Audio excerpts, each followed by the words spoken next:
الحمد لله الأكرم الذي خلق الإنسان وكرم وعلمه من البيان ما لم يعلم ونشهد أن لا إله إلا الله وحده لا شريك له ولا جد له ولا ند له ولا مثل له ولا شبيه له ولا نظير له ولا وزير له ونشهد أن سيدنا وسندنا وحبيبنا وطبيبنا وطبيب قلوبنا ومولانا محمدا عبده ورسوله الذي أرسل الله تعالى بالحق بشيرا ونذيرا وداعيا إلى الله بإذنه وسراجا منيرا فقد قال الله تعالى في كلامه المجيد والفرقان الحميد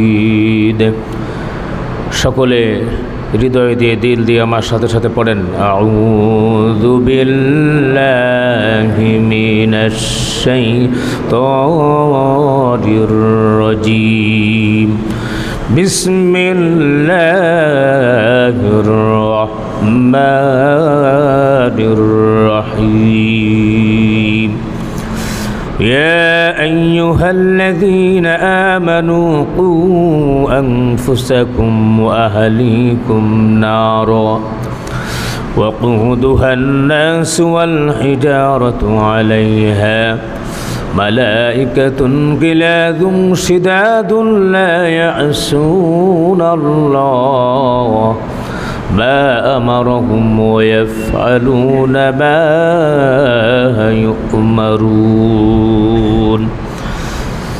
عن عبد الله بن عمر رضي الله تعالى عنه قال رجل يا نبي الله من كيس الناس وحذم الناس قال أكثرهم ذكرا للموت وأكثرهم استعدادا أولئك الأكياس ذهبوا بشرف الدنيا وكرامة الآخرة رواه الطبراني وقال الله تعالى في شان حبيبه ومحبوبه ومعشوقه مخبرا وآمرا إن الله وملائكته يصلون على النبي يا أيها الذين آمنوا صلوا عليه وسلموا تسليما اللهم صل على محمد وعلى آل محمد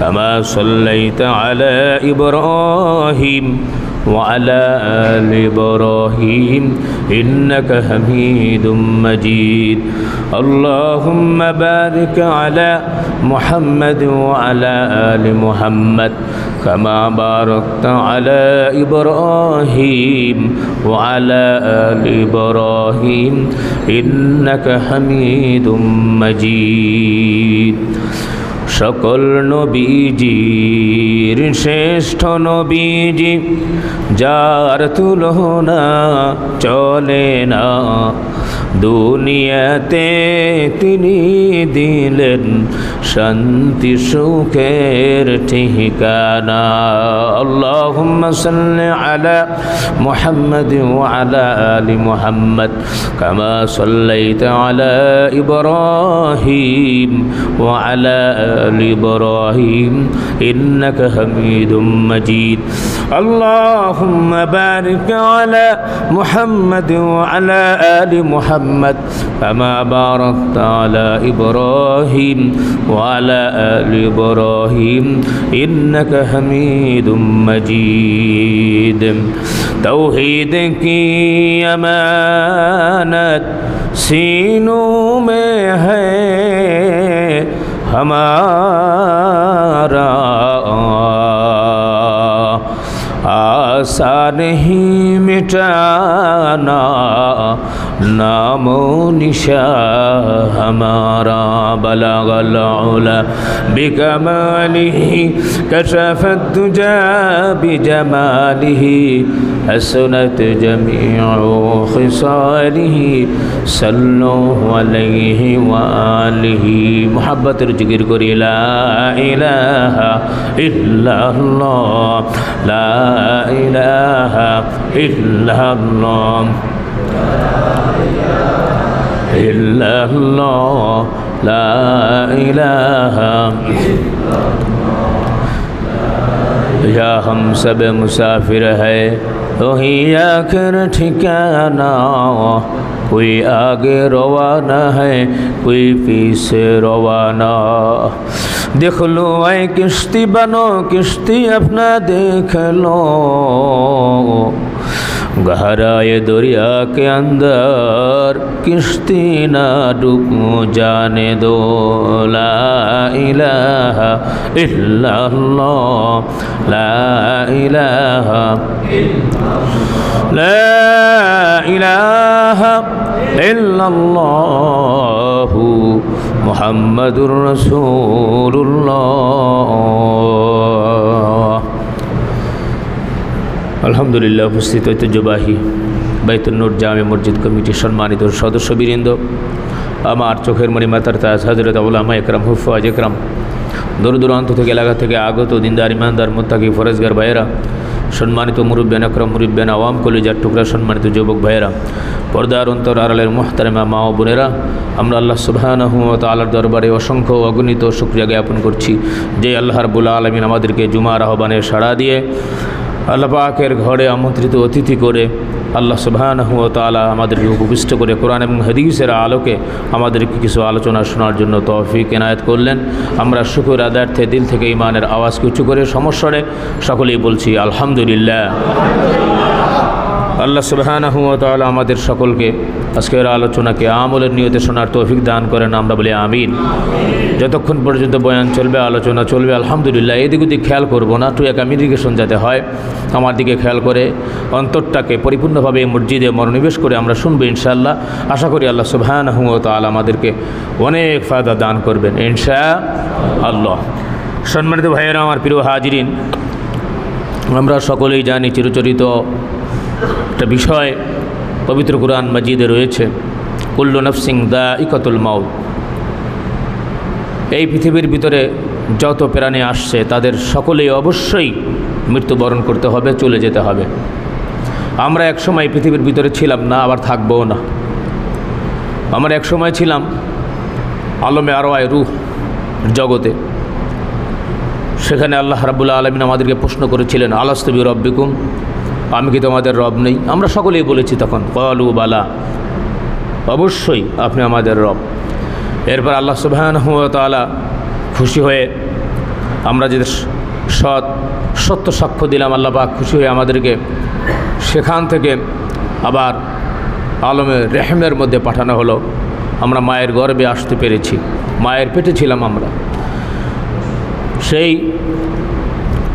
আলমে রেহম থেকে আমরা এসেছি আলমে দুনিয়ায় পদার্পণ করে আমরা বিভিন্ন রকমের অনেকে পাপাচার, অনাচার, অত্যাচার, কামাচার, ব্যভিচার, দুরাচার, মিথ্যাচারের ভিতরে অনেকে জড়িয়েছি। তো তাদের জীবন ভালো যারা এই পাপ পঙ্কিলতার মধ্যে জড়ায়াও নিজেকে গুনাহমুক্ত করতে পারছে। মোমেনদের জন্যে আল্লাহ সুবহানাহু ওয়া তাআলা এরকম রেওয়ার্ড, এরকম পুরস্কারের ঘোষণা করেছেন যে বান্দা বান্দি তো গুনাহ করবে, এটা আল্লাহ রাব্বুল আলামিন জানে। আর গুনাহ যদি না করতো তাহলে আল্লাহ রাব্বুল আলামিন আমাদেরকে শেষ করে দিয়ে অন্য জাতিকে আল্লাহ রাব্বুল আলামিন এই স্থলে আনতেন। তো আল্লাহ রাব্বুল আলামিন জানেন যে বান্দা বান্দি গুনাহ করবে, তো গুনাহ করবে। এই গুনার থেকে পরিপূর্ণভাবে পরিত্রাণ পেতে হলে আমাদের কী করণীয়, কী বর্জনীয়, সেই ব্যাপারেও আল্লাহ রাব্বুল আলামিন আমাদেরকে জানিয়ে দিয়েছেন। আল্লাহ রাব্বুল আলামিন বলছেন فمن تبع هداي فلا خوف عليهم ولا هم يحزنون। বলি আল্লাহু আকবার। فمن تبع هداي, আমার পক্ষ থেকে যে হেদায়েতের আলোকবার্তিকা তোমাদের সামনে উপস্থাপিত হবে, এটাকে যারা অনুসরণ করবে, অনুকরণ করবে, ফালা খাউফুন আলাইহিম ওয়ালা হুম ইয়াহজানুন, তাদের ভয় নাই, তাদের চিন্তাও নাই। বলি সুবহানাল্লাহ। আর যারা করবে, আল্লাহ রাব্বুল আলামিন বলছেন যে যারা চেষ্টা করবে আল্লাহ পাক তাদেরকে পথ দেখায়া দিবেন। ওয়াল্লাযীনা জাহাদু ফিনা লানাহদিয়ান্নাহুম সুবুলানা ওয়া ইন্নাল্লাহা লামাআল মুহসিনিন। বলি সুবহানাল্লাহ। যারা আল্লাহ রাব্বুল আলামিনের পথে প্রচেষ্টা চালাবে, জান্নাতে যাওয়ার পথে অগ্রগামী থাকবে, প্রচেষ্টা চালাবে, নামাজের পথে, দ্বীনের পথে, কোরআনের পথে, হ্যাঁ, যারা প্রচেষ্টা চালাবে আল্লাহ রাব্বুল আলামিন তাদের রাস্তাকে সহজ করে দিবেন, তাদের রিজিকের ভিতরে আল্লাহ বারাকা দিবেন। ওয়া মাইয়াত্তাকিল্লাহা ইয়াজআল লাহু মাখরাজা ওয়া ইয়ারযুকহু মিন হাইসু লা ইয়াহতাসিব। বলেন সুবহানাল্লাহ, বলেন আল্লাহু আকবার। আল্লাহ তাআলা বলছেন যারা হেদায়েতের অনুসরণ অনুকরণ করবে, ওয়া মাইয়াত্তাকিল্লাহা, যারা আল্লাহকে ভয় করবে, ইয়াজআল লাহু মাখরাজা ওয়া ইয়ারযুকহু মিন হাইসু লা ইয়াহতাসিব, এমন জায়গা থেকে তাকে রিজিক দান করা হবে, তার ধারণাতীত উৎস থেকে আল্লাহ রাব্বুল আলামিন, তার কল্পনাও আসবে না এই ধরনের একটা বিষয় থেকে আল্লাহ সুবহানাহু ওয়া তাআলা রিজিকের ফয়সালা করে দিবেন। বলে সুবহানাল্লাহ। আমরা রিজিকের পেরেশানি খালি, কি বলেন, ঠিক না? অথচ আপনি দেখেন জঙ্গলের ভিতরে যেই বড় বড় বাঘগুলি ছিল, সিংহগুলি ছিল, চিড়িয়াখানার ভিতরে আটকে রাখা হয়েছে, তারা আফসোস করে বলে, আরে আমরা কি একটা কারাগারের ভিতরে আমরা ঢুকলাম, সেখানে খাবার টাবার পাই না, কিছু না, বাসি খাবার, আর সেখানে টাটকা টাটকা আল্লাহ সুবহানাহু ওয়া তাআলা খাবার জঙ্গলের ভিতরে তাদেরকে খাইয়েছেন। বলি সুবহানাল্লাহ। বিশাল বড় বড় তিমি মাছ, আবার তিমি মাছকে গিলতে পারে এত বড় বড় মাছও আছে। এক একটা মাছ একটা জাহাজের মতো, জাহাজে ধাক্কা দিলে জাহাজকে ফেলে দিয়েছে, এমনও আছে। আটলান্টিক মহাসাগর, প্রশান্ত মহাসাগর, সেই সব প্রাণীগুলি আছে। আল্লাহ সুবহানাহু ওয়া তাআলা তাদের খাবারের ব্যবস্থা করেন, আহারের ব্যবস্থা করেন। বলেন সুবহানাল্লাহ। সুতরাং আমরা খালি রিজিকের পেরেশানি থাকি। হ্যাঁ, আল্লাহ তাআলা বলছেন ফাইদা কুদিয়াতিস সালাহ ফান্তাশিরু ফিল আরদ, নামাজ পড়ো, নামাজের পরে যে বৈশা থাকবে তুমি চলতে ঠিকবা না, সেরকমই ওলি আল্লাহ হইলে সেরকম একেবারে আল্লাহ রাব্বুল আলামিন পরিপূর্ণভাবে ভরসা সেরকম করতে পারলে সেই মাকামে চলে যেতে, সেটা হচ্ছে আলাদা কথা, যে আল্লাহ রাব্বুল আলামিন নিজের পক্ষ থেকে ফেরেশতা পাঠায়া খাবার দিবেন। বলেন সুবহানাল্লাহ। সেটা হচ্ছে আলাদা কথা, সেটা যদি সম্ভব তো আর না, অনেকের পক্ষেই সম্ভব না। এর জন্য আল্লাহ তাআলা বলছেন ফাইদা কুদিয়াতিস সালাহ ফান্তাশিরু ফিল আরদ, নামাজ পড়ো, ইবাদত করো, ইবাদতের পরে জমিনের ভিতর রিজিকের জন্য ছড়িয়ে যাও। বলেন সুবহানাল্লাহ। সম্মানিত ভাইয়েরা আমার, তো রিজিকের পেরেশানি যেটি আছে এটিও আল্লাহ রাব্বুল আলামিন দূর করে দিবেন, পবিত্র জীবন দান করবেন। তার কারণ হচ্ছে পরকালের জীবনযাপনে, হ্যাঁ, পরকালে যে কিয়ামতের ময়দানে আমাদেরকে আল্লাহ সুবহানাহু ওয়া তাআলার সামনে দাঁড়াতে হবে। এর জন্য আল্লাহ রাব্বুল আলামিন বলছেন শিরিক মুক্ত বেশি করে আমার সামনে নেক আমল নিয়ে আসো। আল্লাহ তাআলা বলছেন ফামান কানা ইয়ারজু লিকা রাব্বিহি ফালিয়া'মাল আমালান সালিহা ওয়া লা ইউশরিক বিইবাদাতি রাব্বিহি আহাদা। বলি আল্লাহু আকবার। যারা চায় আল্লাহ রাব্বুল আলামিনের কাছে সাক্ষাৎ করবে, আমরা চাই কি চাই না? সকলে বলি চাই কি চাই না? চাই। এই পৃথিবীর ভিতরে সর্বশ্রেষ্ঠ নিয়ামত হবে দিদারে ইলাহি, আল্লাহ রাব্বুল আলামিনের সাথে সাক্ষাৎ। জান্নাতীরা বলবে আল্লাহ কত নিয়ামত তো তুমি দিয়েছো, তোমার সাথে যদি দিদার না হতো, যদি সাক্ষাৎ না হতো। মনে আছে মনে হয়, আমি মনে হয় 2-3 জুমা আগে বলেছিলাম ময়দানে মসজিদ, হ্যাঁ, সেখানে আল্লাহ রাব্বুল আলামিন সাক্ষাৎ দিবেন প্রতি জুমাবারে। মোমেন যারা রয়েছে তারা দেখতে পাবে আল্লাহকে। বলি সুবহানাল্লাহ। আমাদেরকে দেখার তৌফিক দান করেন, আমরা বলি আমিন। তো বেশি বেশি করে নেক আমল, এই পৃথিবীর ভিতরে যতদিন থাকবো আমল নামা জারি হতে থাকবে। এই দুনিয়া থেকে চলে গেলে আমল নামা বন্ধ হয়ে যাবে। সকলেই আমরা যারা আছি দুনিয়া থেকে অবশ্যই বিদায় হব, কেউ আমরা থাকতে পারবো না। এর জন্য মৃত্যুর কথাটা যাতে স্মরণ থাকে। কবর প্রতিদিন ডাক দিয়ে মানুষদেরকে বলতেছে আনা বাইতুল দূর, আনা বাইতুল ওয়াহিদ, আনা বাইতুল জুলবা, আনা বাইতুল ওয়াহশা। আমি একাকীর ঘর, আমি অন্ধকারের ঘর। হায় হায়, এমন জায়গায় যাইতে হবে যেই ঘরের নাই বাতি, এমন ঘরে সুবীর মন যেই ঘরের নাই সাথী। এমন ঘরে যাবি রে মন যেই ঘরের নাই বিছানা, এমন ঘরে সুবীর মন, যেই ঘরের নাই ঠিকানা। এখান থেকে আমেরিকা বড় বড় জায়গায় খোঁজখবর নেওয়া যায়। বাড়ির পাশে বাঁশবাগানের নিচে, বুদ্ধিজীবী গোরস্থান, আগারগাঁও গোরস্থান, কত গোরস্থান আছে, বনানী গোরস্থান, আজিমপুর গোরস্থান, কত আত্মীয় স্বজন শুয়ে আছে। বাবা ছিল একসাথে খেয়েছি, ভাই ছিল একসাথে চলছে, বন্ধু বান্ধব এখন রেখে আসছি, নিজের ছেলে, নিজের মেয়েকে, নিজের স্ত্রীকে, আর কোনো খোঁজখবর নেওয়া যায়? এর জন্য ভাই কবরের কথা সদা সর্বদা চিন্তা করা লাগবে। হযরত ওমর ফারুক রাদিয়াল্লাহু তাআলা চমকপূর্ণ ঘটনা, কবরের কথা শুনতেই ঈমান গ্রহণ করলেন।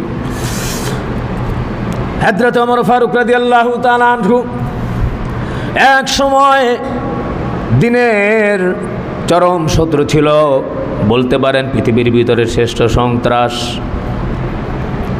আপনারা অনেকে মনক্ষুণ্ণ হতে পারেন, কি বলেন, একজন জবরদস্ত একজন সাহাবী, যার ব্যাপারে নবীজি বলেছেন লাউ কানা নাবিয়্যাম মিন বাদি লাকানা ওমর, আমার পরে যদি কোনো নবী আসতো, আল্লাহ যদি কোনো নবী পাঠাইতেন, কিন্তু নবীর পরে আর কোনো নবী নেই। জোরে বলেন ঠিক না বেঠিক? সারা পৃথিবীর ভিতরে এক কুলাঙ্গার জাতি আছে, একটা কওম আছে কাদিয়ানি, ওরা নবীর পরে আবার নবী মানে, বলেন নাউজুবিল্লাহ। এক বাক্যে বলতে পারি কাদিয়ানিরা। জোরে বলেন কাদিয়ানিরা, কাদিয়ানিরা, আরো জোরে কাদিয়ানিরা। আলহামদুলিল্লাহ, অনেকে বলেন নাই কাদিয়ানিরা কাফের, এতে কোনো সন্দেহ নাই। কাদিয়ানিরকে কাফের যারা না মানবে ও কাফের। খাস বাংলায় বোঝা গেছে। আমার নবী শেষ নবী, কোরআনের ভিতর আছে মা কানা মুহাম্মাদুন আবা আহাদিম মির রিজালিকুম আলা রাসূলিল্লাহ ওয়া খাতামান নাবিয়্যিন, শেষ নবী। এরপরে নবী করিম সাল্লাল্লাহু আলাইহি ওয়াসাল্লাম নিজে বলেছেন, হাদিসের ভিতরে রয়েছে মা কানা মুহাম্মাদুন আবা আহাদিম মির রিজালিকুম ওয়ালাকিন রাসূলুল্লাহ। আল্লাহ তাআলা নিজের ডিক্লার, সুবহানাল্লাহ। তেহারা আবার কোত্থেকে আসছে যে নবীকে নবী বানে না? তাই মুসাইলামাতুল কাজ্জাব যারা আছে এর উত্তরসূরি, নাউযুবিল্লাহি মিন যালিক। সম্মানিত ভাইয়েরা আমার, হযরত ওমর ফারুক রাদিয়াল্লাহু তাআলা আনহু বড় বীর ছিল। ঈমান আনার পরে ওমরের বীরত্ব আরো বেড়ে গেল। যেই রাস্তা দিয়ে ওমর হাঁটতো, ওই রাস্তায় শয়তান কোনোদিন হাঁটতো না, বলেন সুবহানাল্লাহ। নবীকে কিভাবে হত্যা করা যায়, সকলে বৈঠকে বসলো।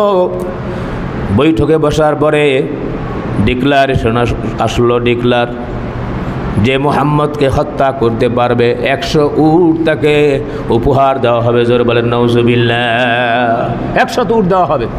নবীজি নাই, ওদের অত্যাচারের স্টিম রোলার সহ্য করতে না পেরে নবী করিম সাল্লাল্লাহু আলাইহি ওয়াসাল্লাম হযরতে আরকাম রাদিয়াল্লাহু তাআলা আনহুর বাসায় 13 জন মুসলমানকে নিয়ে দরজা আটকে সেখানে আত্মগোপনে ছিলেন। হযরত ওমর দাঁড়ায় গেল, এটা কোনো ব্যাপার হইল নাকি?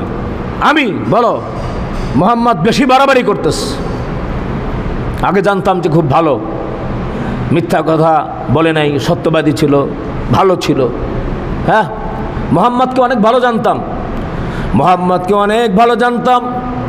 এখন মুহাম্মদ আর ভালো না, কারণ এতদিন মুহাম্মদ তাওহীদের কথা বলে নাই, হকের কথা বলে নাই, এক আল্লাহর কথা বলে নাই, শিরকের বিরুদ্ধে বলে নাই। এর জন্য মুহাম্মদ ভালো ছিল। যেই নাকি তাওহীদের পক্ষে কথা বলল, যেই নাকি মুহাম্মাদুর রাসূলুল্লাহ সাল্লাল্লাহু আলাইহি ওয়াসাল্লাম দাওয়াত দিলেন যে এক আল্লাহ, লা ইলাহা ইল্লাল্লাহ, আল্লাহকে এক বলে মানো, তিনি ছাড়া আর কোনো মাবুদ নাই, তখনই শত্রু হয়ে গেল। যখন বললেন মুহাম্মাদুর রাসূলুল্লাহ, আমি আল্লাহর রাসূল, তখনই শত্রু হয়ে গেল। তাওহীদের দাওয়াত দিল, যখন বলল মূর্তির সামনে মাথা নত কইরো না, যখন শিরকের বিরুদ্ধে কথা বলতে যাইয়া উম্মতে মুহাম্মাদকে যখন নাকি জান্নাতে নেওয়ার জন্য আল্লাহ নবী আরাদা করলেন, ইচ্ছা পোষণ করলেন, লাকাদ মান্নাল্লাহু আলাল মুমিনিনা ইয বাআসা ফীহিম রাসূলাম মিনহুম ইয়াতলু আলাইহিম আয়াতিহি ওয়া ইউযাক্কিহিম ওয়া ইউআল্লিমুহুমুল কিতাবা ওয়াল হিকমা। যখন আল্লাহ তাআলা উপকার করলেন একজন নবী পাঠায়া দিয়া, নবী করিম সাল্লাল্লাহু আলাইহি ওয়াসাল্লাম কোরআনের আয়াত শোনাইতে লাগলেন। আস্তে আস্তে করে কাফের বেঈমানেরা, শুনতে ভাল লাগে, মানতে ভাল লাগে না। কোরআনের তেলাওয়াত ওই সময় চুপি চুপি গোপনে গোপনে শুনেছে, কিন্তু শুনতে ভাল লাগে, মানতে ভালো লাগে নাই কোরআনের বাণীগুলি। হযরত ওমর বলল, বলো আমি রাজি আছি। সকলে বলল হ্যাঁ, এটা খাত্তাবের বেটা ওমরকে দিয়েই হবে। ওমর এইবার তরবারিকে কোষ মুক্ত করে বীরত্বের বেশে সে যাচ্ছে। একজন লোকের সাথে তার দেখা। ওমর, কই যাও? যাই মুহাম্মদকে হত্যা করার জন্যে। বলছে মুহাম্মদ হচ্ছে আল্লাহ পাকের বাপ, আল্লাহর হাবিব, তুমি তাকে হত্যা করতে পারবা না। তখন ওমর যখন এই কথা বলতেছে বুঝতে পারছি তুমিও মুহাম্মদের দলে যোগ দিয়েছো, আসো তোমাকে আগে সাইজ করি। ওই লোকটি বলল, আমাকে কি সাইজ করবা? আগে নিজের ঘরের তুমি খবর নাও। তুমি জানো কি তোমার বোন ফাতেমার জামাই দুইজনে মিলে ইসলাম গ্রহণ করেছে, মুহাম্মদের দলে যোগ দিয়েছে। বলেন সুবহানাল্লাহ। কি এত বড় সাহস! গেছে যখন ঘরের সামনে গেল, সুন্দরভাবে তেলাওয়াত করতেছে ফাতেমা, তার বোন এবং ফাতেমার হাজবেন্ড দুইজনে তেলাওয়াত করতেছে। গভীর মনোনিবেশ কোরআন তেলাওয়াতের মধ্যে। তাহা মা আনজালনা আলাইকাল কুরআনা লিতাশকা ইল্লা তাযকিরাতাল লিমান ইয়াখশা তানজিলাম মিম্মান খালাকাল আরদা ওয়াস সামাওয়াতিল আউলা। বলি আল্লাহু আকবার। তেলাওয়াত করতেছে মধুর বাণী। হযরত ওমর বলতেছে যে সত্য কথাই তো বলছে। হযরত ওমর ফারুক রাদিয়াল্লাহু তাআলা আনহু ঘর জোরে এরকমভাবে নাড়া দিল, তাড়াতাড়ি দরজা খোল। দরজা খোলে না। ওমর এরকমভাবে ধাক্কা দিয়ে দরজা খুলে ফেললো। দেখলো সামনে, বলে সামনে কি? বা তোমাকে দেখানো যাবে না। ওমর যখন নিজের গায়ের ভিতরে পরিপূর্ণ শক্তিকে একত্রিত করে এমনভাবে আক্রমণ করলো, হামলা করলো নিরীহ বোনের উপরে, বোনটা রক্তাক্ত হয়ে গেল। বেলাটের একটা টান আছে, রক্তের একটা টান আছে। যখন রক্তাক্ত হয়ে গেল, ওমর বলতেছে কারণ কি? অনেক প্রহার করলাম, আঘাত সহ্য করতেছো, কিন্তু কি পড়তেছিলা সেটাও তো বললা না, কি তেলাওয়াত করতেছিলা সেটাও বললা না। মুহাম্মদের দলে যোগ দিয়েছো নাকি? বলে হ্যাঁ। বলে যার জন্য এত মার খাইলে, এত ত্যাগ স্বীকার করলাম, আমাকে একটু শোনাও। বলছে না, কোরআনের ভিতরে আছে লা ইয়ামাসসু ইল্লাল মুতাহহারুন, অপবিত্র অবস্থায় কোরআন স্পর্শ করা যায় না। অজু করে আসো। আমি তো অজু জানি না, অজু শিখাইয়া দিল। যখন অজু শিখানোর পরে ওমর বলতেছে আমাকে একটু তেলাওয়াত শোনাও। তেলাওয়াত শুনতেছে।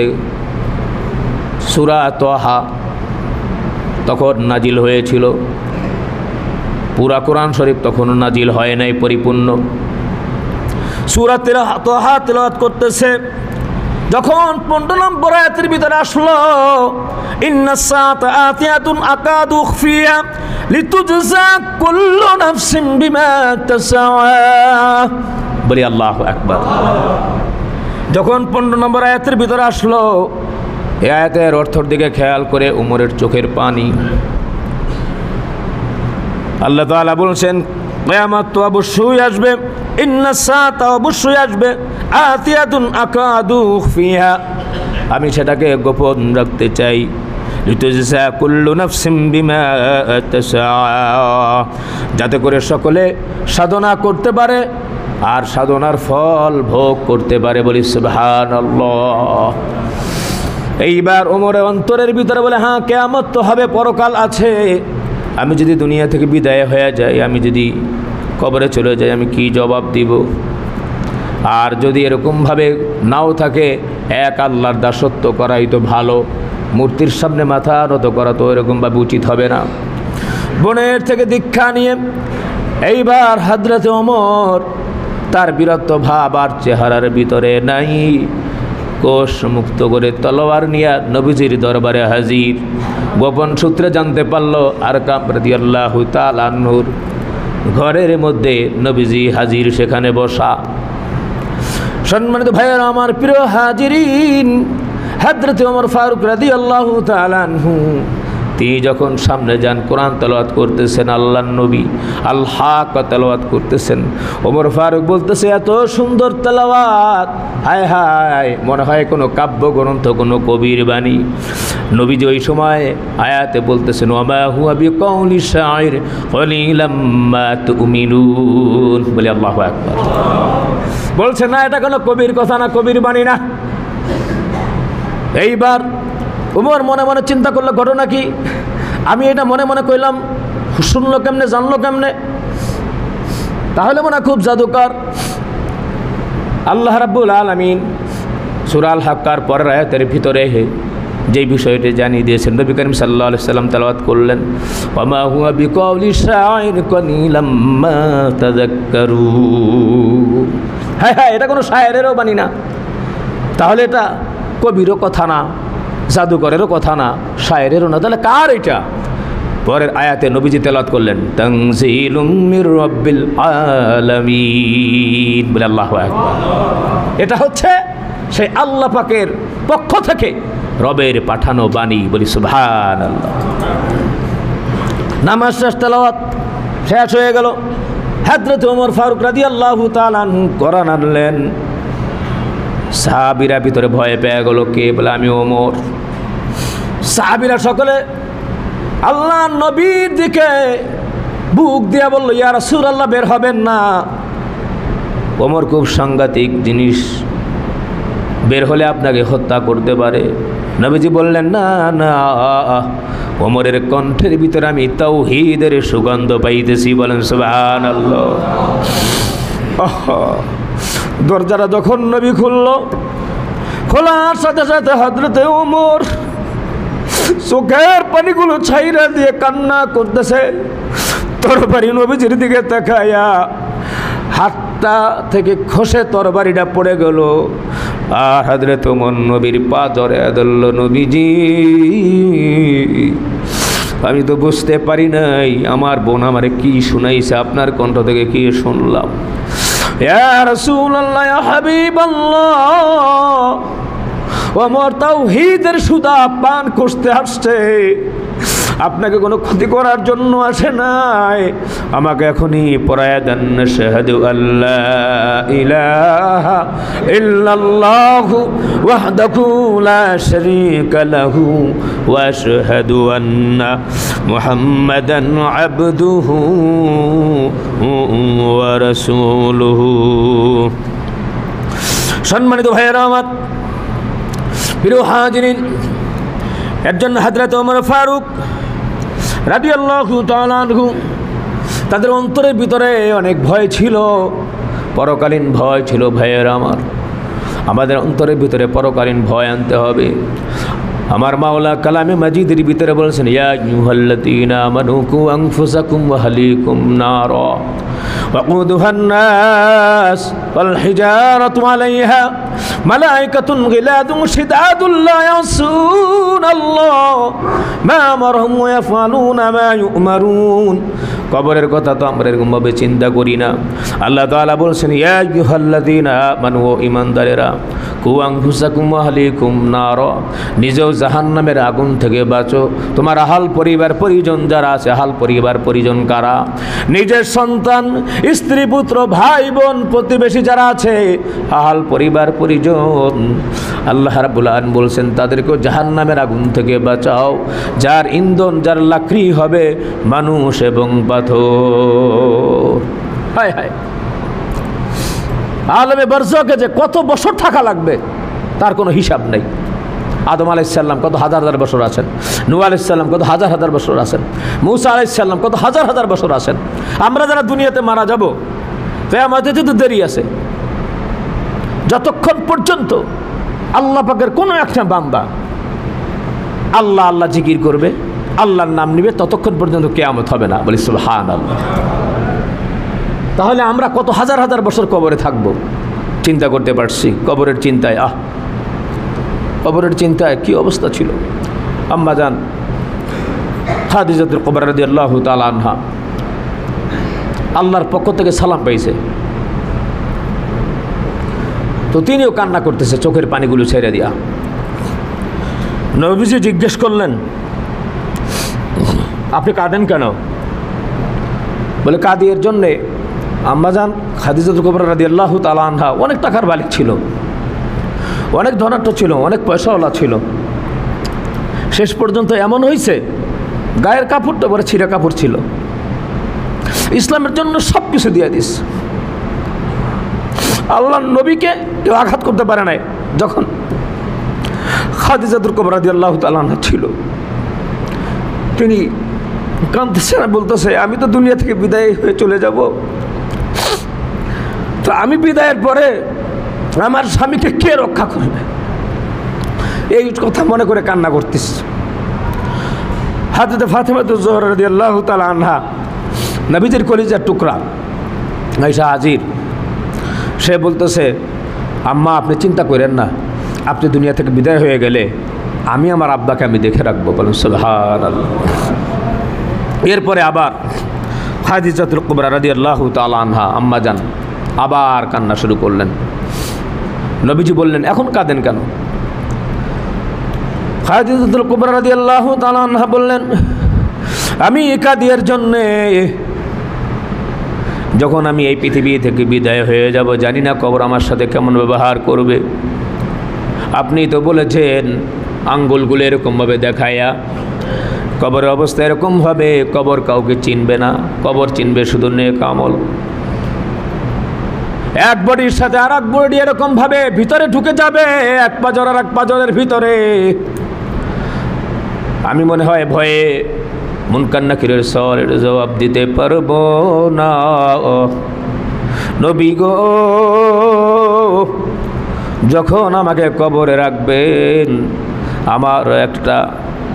আমার একটা বড় অনুরোধ আপনার প্রতি, একটি আরজি, আপনার একটা জামা আমার কাফনে পরাইয়া দিয়েন। বলেন সুবহানাল্লাহ। কাফনের কাফন দিয়ে কি হবে? ও খাদিজা কি হবে কাফনের কাফন দিয়া? ইয়া রাসূলুল্লাহ কবর বড় মারাত্মক, বড় ভয়ঙ্কর।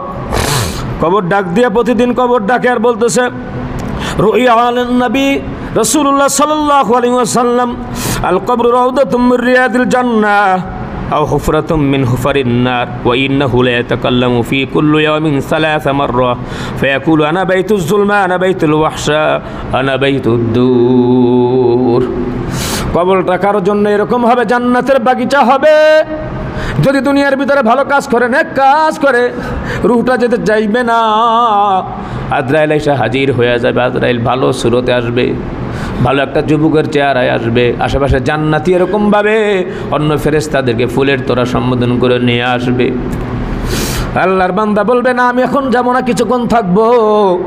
জান্নাতের নাজ নেয়ামত উন্মুক্ত করে ধরবে রে বান্দা। ওই জায়গায় তোমার বসার জায়গা, ওই জায়গায় অট্টালিকা, ওই জায়গায় খাওয়ার জায়গা, ওই জায়গায় নয়নাবিরাম সুন্দর সুন্দর এরকম দৃষ্টিনন্দন ভালো ভালো জায়গাগুলি আছে। দেখার সাথে সাথে পাগল হয়ে যাবে, রুটা হযরতে আজরাইল বের করে নিয়ে যাবেন। বলেন সুবহানাল্লাহ। হায় হায়, এমন হাদিসে আছে আল্লাহর বান্দা ঘুম থেকে উঠবে, বলবে কই আমার ওজুর পানি কই, তাড়াতাড়ি দাও। তো মুনকার নাকির কবরের ভিতরে জিজ্ঞাসা করবে মার রব্বুকা মান দীনুকা মান নবিয়ুকা, বলো তোমার রবকে, তোমার দিন কি ছিল, তোমার নবী কে ছিল, এই কথা বলবে। সেখানে পরে হবে, আগে ওজুর পানি দাও।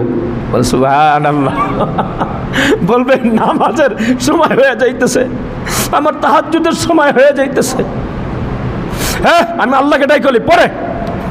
আল্লাহ তাআলা বলবেন মুনকার নাকির চলে আসো, দরকার নাই, আবার ওই বান্দার সওয়ালের জবাব আমি নিজে দিয়ে দেবো। বলেন সুবহানাল্লাহ।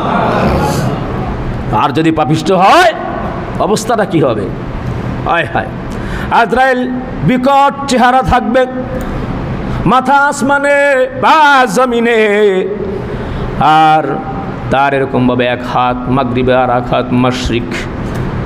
প্রত্যেকটা লোমের ভিতরে বিশাল বড় বড় আরো এরকম ভাবে নীল দিঘির মতো দুইটা চোখ করে এরকম আগুন বের হতে থাকবে, পুরা শরীর লোমের ভিতরে এরকম অনেকগুলো মুখ, দেখার সাথে সাথে কলিজার ভিতরে ধাক্কা দিবে। 360টা জোড়ার ভিতরে তার রূহটা ঘোরাফেরা শুরু করবে। আজরাইল বলবে তাড়াতাড়ি বের হওয়া পাপিষ্ট, ওই যে দেখ জাহান্নামের ওই জায়গায়, ওই যে তুই নামাজ পড়স নাই, ওই যে তুই এরকম ভাবে গীবত করছস, পরচর্চা করছস, স্ত্রীকে পর্দায় রাখস নাই, মেয়েকে পর্দায় রাখস নাই, গুনার কাজ করছস, সুদ ঘুষ বেশি করে খাইছস, মানুষদের উপর জুলুম করছস, ক্ষমতা ছিল ক্ষমতার বাহাদুরি দেখাইছস, এখন ওই জায়গার ভিতরে তুই জাহান্নামে যাবি। আর হযরতে আজরাইল জোরে এরকম ভাবে জানটা কবজ করবে ভাই, জান কবজ, ওয়াজাত সাকরাতুল মাউত, সাকরাতে মউতের কষ্ট সহ্য করা যাবে না। কুল ইন্নাল মাউতাল্লাযী তাফিরুনা মিনহু ফাইন্নাহু মুলাকীকুম সুম্মা তুরাদ্দুনা ইলা আলিমিল গায়বি ওয়াশ শাহাদা ফায়ুনাব্বিকুম বিমা কুনতুম তা'মালুন। কোথায় ভাগবেন?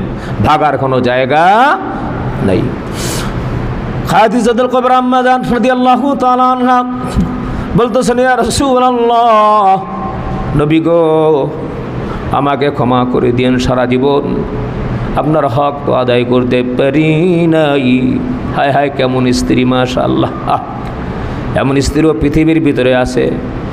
নেককার দিনদার স্ত্রী হচ্ছে ঘরের ভিতরে শোভা, রহমত এবং বরকত, স্বামীর জন্য অনেক বড় পাওয়া, ঠিক না বেঠি? অনেক নেককার দিনদার। একটা ঘটনা মনে পড়ল, আহা, আল্লাহর পক্ষ থেকে সালাম পাইছে, ফেরেশতারা আলাপ করছে ওই বিবির জন্যে। আজকে তো আমাদের মেয়েদেরকে এরকম বিবি বানাইতে পারি না, মেয়েদেরকে গান শিখাই, ড্যান্স, অমুক জায়গায় ই করতে হবে। মেয়েটা বিয়ে দেওয়ার আগে কমপক্ষে 2-3 মাস পর্যন্ত স্বামীর সাথে, এরপরে শ্বশুর শাশুড়ির সাথে কেমন ব্যবহার করতে হবে শিখাইবেন মেয়ে আগে। কোরআন শিক্ষা দিবেন, সূরা ইয়াসিন, ওয়াকিয়া, এর 5 ওয়াক্ত নামাজ শিক্ষা দিবেন, ঘরের ভিতরে যাতে তালিম হয়, না হলেও খুব অসুবিধা আছে। এখনকার ফোলাফানো মোবাইল ছাড়া কিছু বুঝে না, মায়ে চালায় মোবাইল এই জায়গায়, চালায় মোবাইল ওই জায়গায়, মোবাইল দিয়ে খাওয়া, হ্যাঁ কার্টুন দিয়ে খাওয়া, সব কিছু মোবাইল ছাড়া জানি কিছু চলেই না। এর জন্য ভাই মোবাইলের অপব্যবহার এগুলো বন্ধ করেন। যেগুলো ভালো ভালো আছে, কোরআন তেলাওয়াত আছে, আছে, যারা যাইতে পারেন শুনতে পারেন, তারা শুনবেন, তেলাওয়াত শুনবেন, ওয়াজ শুনবেন, বয়ান শুনবেন, ইনশাআল্লাহ। খারাপ যেগুলো আছে এগুলো আল্লাহ পাক পরিবর্তন করার তৌফিক দান করে, আমরা বলি আমিন। একজন মহিলা সাহাবীর কথা মনে পড়লো, আল্লাহু আকবার, কেমন সাহাবী, কেমন বানাইছে। স্বামী গেছে বাণিজ্য ব্যবসা করার জন্যে, আসবে অমুক দিন, তিনি জানেন, সন্তান মারা গেছে। সন্তান মারা গেছে, তাকে সাদা চাদর দিয়া শোয়াই দিছে, শোয়াই দিয়া স্বামী আজকে আসবে, স্বামীর যাতে কোনো পেরেশানি না হয়। সুবহানাল্লাহ, আল্লাহ, নাই তো এই ধরনের, এখন এইসব পাওয়া যায় না। স্বামীর যাতে কোনো পেরেশানি না হয়, স্বামীর জন্য নিজে সাজছে, এদিকে সন্তান মারা গেছে, আর মরে গেলি তো শুরু হয়, আমলা আমারে পাইলো, পাইকারি ধরে খামসায়া একেবারে চেহারা, চুল টুল ছিঁড়া-মুড়া, 2-3 বাড়ি ঘর, হসপিটাল সব একাকার করালায়, ঠিক কিনা বলেন? ইনায়া বিনায়া কাঁদতে এরকম চুল ছেঁড়াছড়ি নিষেধ করবেন। এই সাহাবী, আল্লাহু আকবার। যাই হোক, ওই মহিলা সে স্বামীর জন্য সাধলো, পরে বলতেছে, কি খবর, আমার বাচ্চাটা কোথায়? তো হেকমতে সে বলছে যে ও ঘুমাইতেছে, আপনি আসছেন, আপনি এখন ক্লান্ত পরিশ্রান্ত, পরে আলহামদুলিল্লাহ ও শুইতেছে, ঘুমাক। সুবহানাল্লাহ, এটা সুবহানাল্লাহ কন্যা, আল্লাহু আকবার। মারা গেছে, আর আগের থেকে আমাদের বিবিরা তো মোটামুটি, সে চিন্তা করলো, হায় হায় আমার স্বামী দূর থেকে আসবে, এই সময় তার পেরেশানিটা দেওয়ার দরকার নাই। এরপরে পাশে বসছে, মাথা সুন্দর করে এই করে দিয়েছে, বলে আপনি গোসল করেন, ই করেন, তারপরে আবার নিজেকে সে পরিপূর্ণভাবে স্বামীর জন্য সঁপে দিয়েছে। দুইজনের স্বামীর স্ত্রীর সাথে তাদের মেলামেশাও হলো। বলেন না সুবহানাল্লাহ, বলেন আল্লাহু আকবার। সন্তানের দিকে মারা গেছে, আল্লাহ আল্লাহ আল্লাহ, কেমন, কার মেয়ে, কার স্ত্রী, আল্লাহু আকবার। এরপরে যখন ঘুমোতে যাবে এমন একটা সময় স্বামীর কাছে বলতেছে, প্রাণের স্বামী, যদি কেউ কারো কাছে কোনো সম্পদ বা কিছু এরকমভাবে আমানত রাখে, আমানত যদি নিয়ে যায়, যে আমানত যে রাখলো তার কি কষ্ট পেতে হবে কিনা, কষ্ট পাওয়ার দরকার কিনা? বলে যে না, যে আমানত রাখছে সে তার আমানত যদি সে নিয়ে যায় তাহলে কেন কষ্ট পাওয়ার কি আছে? এইবার স্বামীকে বুঝাইতেছে, দেখেন স্বামী উল্টা স্বামী স্ত্রীকে বুঝাবে, স্ত্রী স্বামীকে বুঝাইতেছে, আপনি চিন্তা করেন না, আল্লাহ রাব্বুল আলামিন অনেক নাজ নিয়ামত দান করবেন।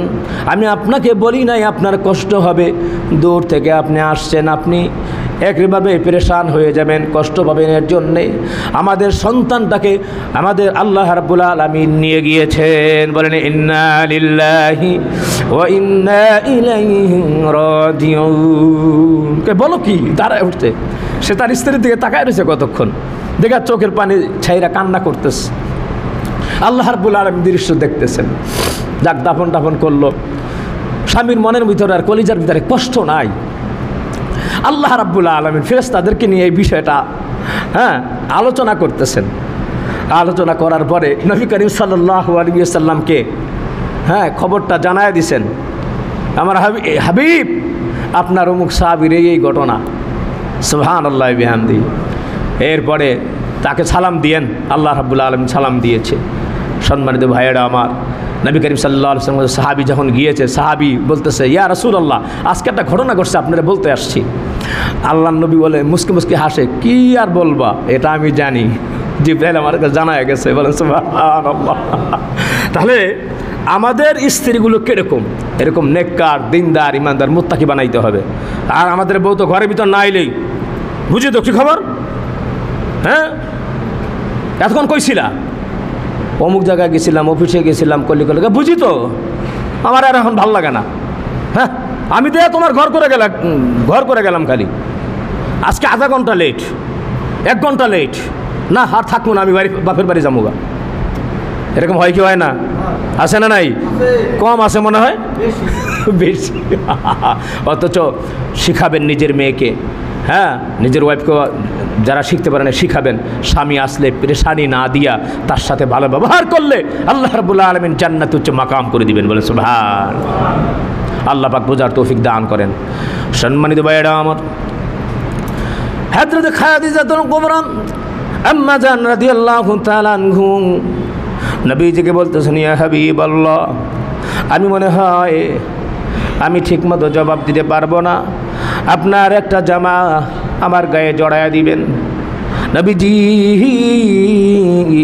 সওয়ালের জবাব না হওয়া পর্যন্ত কবরের সামনে থাকবেন, যাতে করে কবর আমাকে এরকমভাবে চাপ না দিতে পারে। বলি সুবহানাল্লাহ।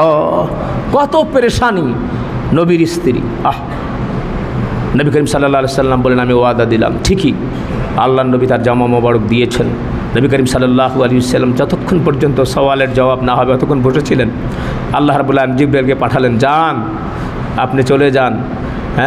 হযরতে খাদিজা আমার প্রিয় ছিল, খাদিজার সওয়ালের জবাব আমি নিজে দিয়ে দিস। বলেন সুবহানাল্লাহ। এর জন্য ভাই কবরের পেরেশানি থাকা দরকার। ওসমান রাদিয়াল্লাহু তাআলা আনহু কবর দেখলে কাঁদতেন, কবর দেখলে কাঁদতেন। মন যখন খারাপ হবে আজিমপুর গোরস্থানে যাবেন, মন যখন খারাপ হবে বুদ্ধিজীবী গোরস্থানে যাবেন, দেখবেন এখানে শুয়ে আছে আপনার বন্ধু, আপনার আত্মীয় স্বজন। এর জন্য বেশি ভাই কবরের কথা আমাদেরকে বেশি বেশি করে স্মরণ করতে হবে।